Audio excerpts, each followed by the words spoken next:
रक्सीले गर्दा मेरो शरीर एकदम गर्मी भइरहेको थियो। मेरो पुतलीको आगो बलिरहेको थियो। एकदम मजा आइरहेको थियो। अनि भिनाजु उठेर भन्नुभयो, साली 69 गर्नुहुन्छ? मलाई थाहा थिएन के हो भनेर, तर हुन्छ भने। भिनाजुले उल्टो पारेर आफ्नो केरा मेरो मुखमा राखिदिनुभयो। मेरो नाम शर्मिला हो। अहिले म 27 वर्षकी भएकी छु। हाम्रो घरमा जम्मा 4 जना छौँ, आमा, बाबा, दिदी र म। मेरो दिदी म भन्दा 3 वर्ष जेठी हुन्। यो कुरा आजभन्दा 4 वर्ष अगाडिको हो।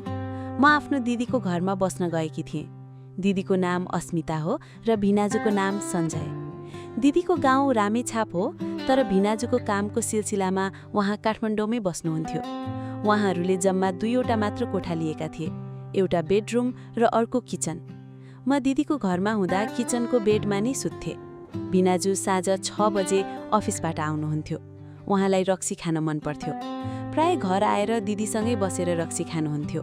राति दुवैजना रक्सी खाएर बेडरुममा काम गर्दा आवाज बाहिरसम्म आउँथ्यो। म बाथरुम जाँदा पनि सुन्ने गर्थेँ।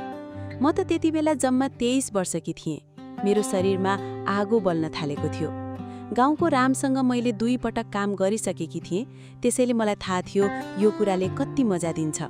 एक दिन भिनाजुकी आमा गाउँमा बिरामी हुनुभयो। दिदीलाई गाउँ बोलाउनुभयो। दिदीले मलाई भनेर जानुभयो, शर्मिला, भिनाजुलाई खाना बनाएर खुवाउनु है। दिदी गएपछि म एक्लै भएँ। मैले त्यो दिन चिकन किनेर ल्याएर मासु बनाएर राखेँ। साँझ ठीक 6 बजे भिनाजु कोठामा आउनुभयो। हातमुख धोएर किचनमा आउनुभयो। शर्मिला, आज के पकायो त? मासु बनाएकी छु भिनाजु। कस्तो भयो कुन्नी, टेस्ट गरेर हेर्नुस् न। हाँस्दै, साल नि भिनाजु, झुट नबोल धेरै। अस्ति दशैंमा आएको बेला त खाँदै थियौ नि। कहाँ तपाईसँग खानु त अनि? आउनु, केही हुन्न। यो भनेपछि हामी दुवै अर्को कोठामा गयौँ। भिनाजुले 2वटा व्हिस्कीको गिलास निकालेर प्याक बनाउनु भयो। कोक पनि थियो, त्यसमा मिसाएर एकदम मिठो बनाउनु भयो। हामी दुवैले रक्सी खाँदै गयौँ।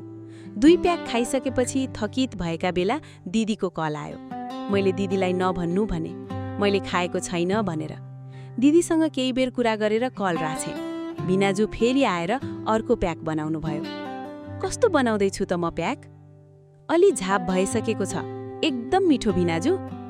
आज त दिदी पनि छैनन्, एक्लै सुत्नु पर्ला।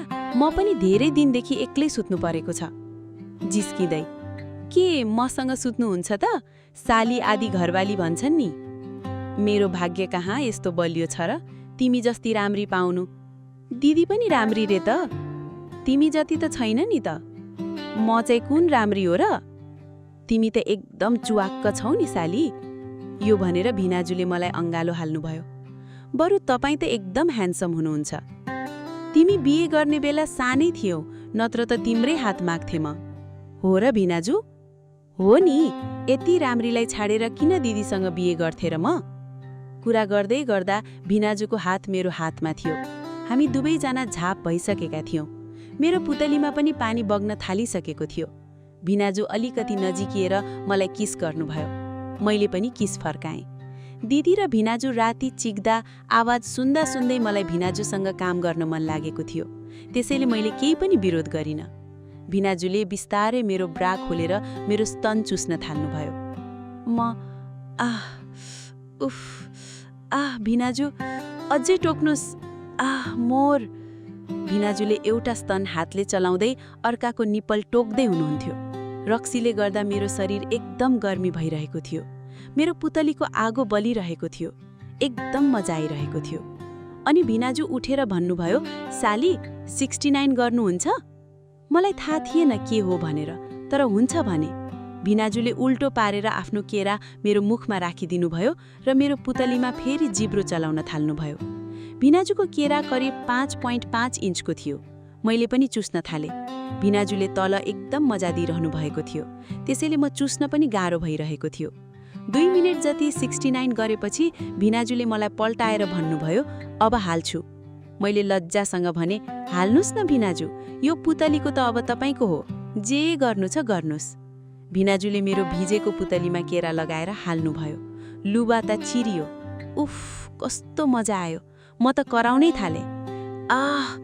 फक भिनाजु, कस्तो ठुलो, खानुस् मलाई। म झाप भएकी थिएँ, त्यसैले सोधिहालेँ, कसको पुतलीको राम्रो, मेरो कि दिदीको? भिनाजुले हाँस्दै भन्नुभयो, तिम्रो अगाडि त तिम्रो दिदीको केही पनि होइन नि, भनेर जोड-जोडले मलाई खानु थाल्नुभयो। लगभग 4 मिनेटपछि भिनाजुले मेरो भित्रै ज्वार हालिदिनुभयो। हामी दुवै झाप भएका थियौँ, त्यसैले काम गरेपछि नै लडेर सुत्यौँ। त्यो रात भिनाजुले मलाई 3 पटक खानुभयो।